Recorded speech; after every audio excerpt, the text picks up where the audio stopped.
Hello friends, Susmita ওয়ার্ল্ডে আপনাদের স্বাগত। শীতকাল মানেই তো পিঠে পার্বণের উৎসব। সকলেই নানা ধরনের পিঠে বানাতে থাকি।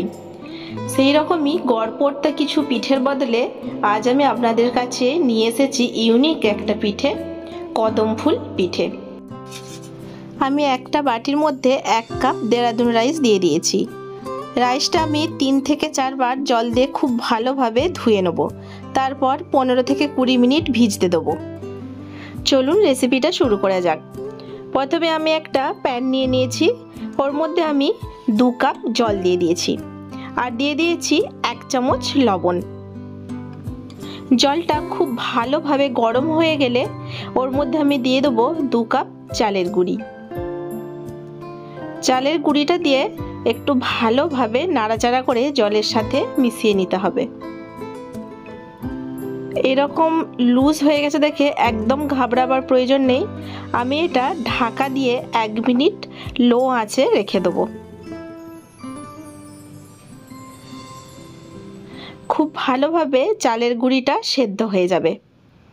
1 মিনিট পর আমি গ্যাসের ফ্লেমটা বন্ধ করে রেখে দেবো এইভাবেই, যতক্ষণ না এটা ঠান্ডা হচ্ছে। এবার আমি আর একটা ফ্রাইং প্যান নিয়েছি, ওর মধ্যে দিয়ে দিয়েছি 1 বাটি পরিমাণে কুড়োনো নারকেল। নারকেলটা দিয়ে একটু নাড়াচাড়া করে নেব। এবার আমি নারকেলের মধ্যে দিয়ে দেবো 1 কাপ নলেন গুড়।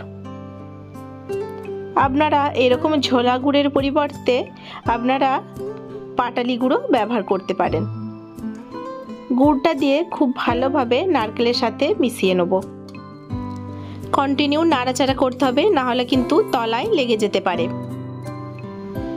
নারকেল আর গুড়ের পুরটা একদম রেডি হয়ে গেছে, এটা ঠান্ডা করতে দেবো।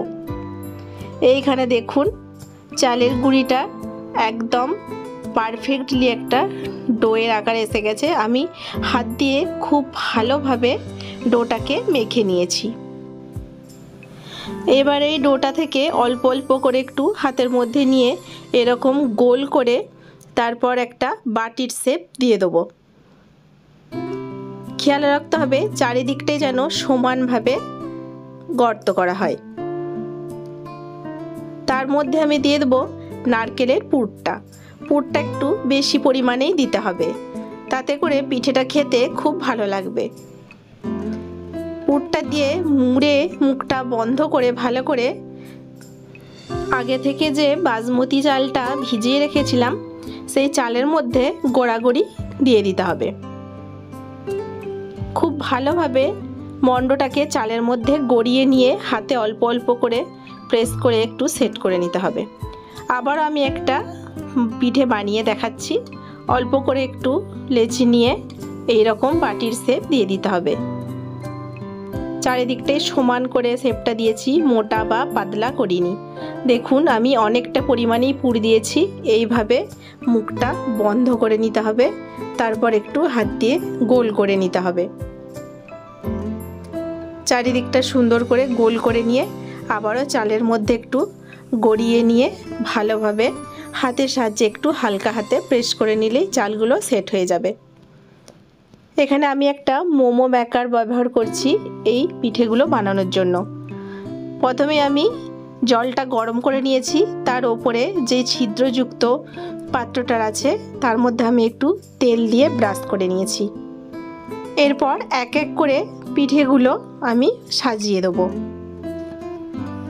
একসাথে বেশি দেওয়ার প্রয়োজন নেই, গায়ে গায়ে লেগে যাবে, চালগুলো একটু খুলে যাবে, তাই জন্য জায়গা রাখতে হবে। এবারে আমি মিডিয়াম টু লো আছে 15 মিনিট রান্না করেছি। এখনও পারফেক্টলি হয়নি বলে আবারও 10 মিনিট রান্না করে নিয়েছিলাম। 20 থেকে 25 মিনিট লাগলো এই পিঠেগুলো একদম পারফেক্টলি হতে। দেখুন একদম পুরো ভাতগুলো সব সেদ্ধ হয়ে গেছে ভালোভাবে, আর কি সুন্দরভাবে ফুলের মতো দেখতে হয়েছে।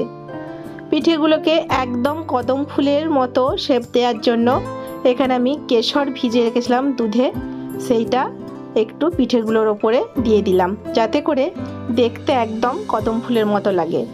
আপনারা চাইলে ফুড কালারও ব্যবহার করতে পারেন। পিঠেগুলো এবার আমি তুলে নিয়েছি।